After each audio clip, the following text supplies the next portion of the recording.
that the suspended KNH CEO, Koros, saying that, this is all about, people trying to fix her. Is it more than just her, or does it mean that the hospital also has some issues that need to be resolved? Good morning.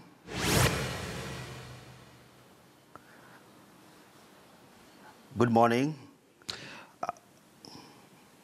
Go ahead, Dr. Alfred. Good morning. Good morning. I want to correct first that... Yes, go ahead, please. Good morning. I want to correct first that I'm not Dr. Alfred Obengo. I'm Mr. Alfred Obengo. I'm a nurse by profession, and I'm the chairman of National Nurse Association of Kenya. And I'm not here to hold brief for anyone, but just to give a general input into that issue, which has generated a lot of public interest. I want to say first that given the flurry of activities that are going on surrounding this issue that happened in KNH, it means that the issue, actually everybody is interested and concerned about the Kenyan who is going to get healthcare services in the public hospitals.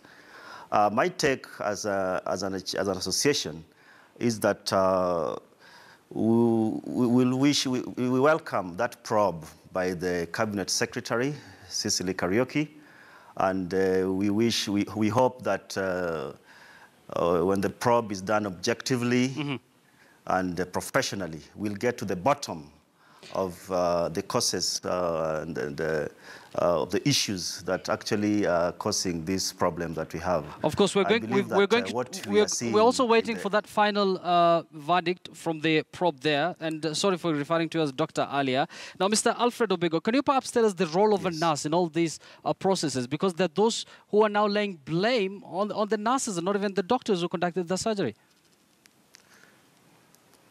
Blaming the nurse actually is a bit simplistic, because when a patient comes to the hospital and is supposed to be done surgery, we have what is called the clinical team that takes care of that patient.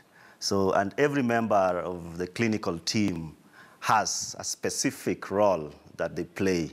So you cannot actually blame it on one member of a clinical team, because all of us have a role.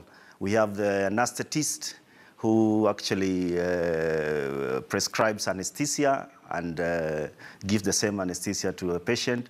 We have the surgeon who will actually do the surgery. And we have the nurse who will assist the surgeon while doing the surgery. And then we go back to the ward. It's a chain of activities, and which starts actually from admission. So it is a bit simplistic to point a finger on one person within that team that is responsible for the mess. Yes. We should just look at the issue a bit objectively, so that we are able to mitigate that such an incident doesn't happen again. But when you start playing these blame games, actually you lose the focus.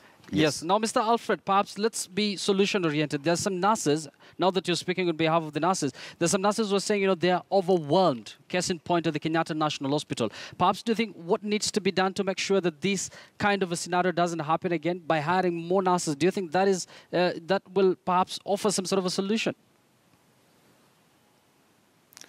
I think we don't even need to overemphasize what you've said.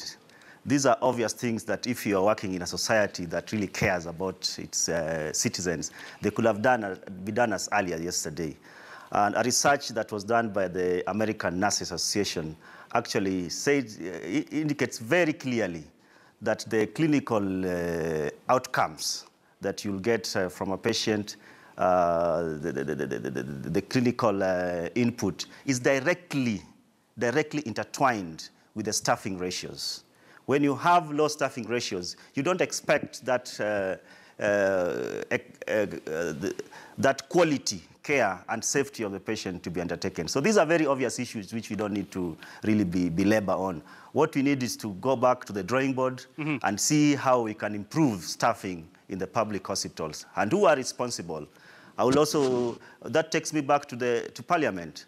I mean, the Parliamentary Committee and the Senate Health Committee are in the process of also doing those investigations. Let them concentrate on policy, not chasing the squirrel and interviewing junior staffs.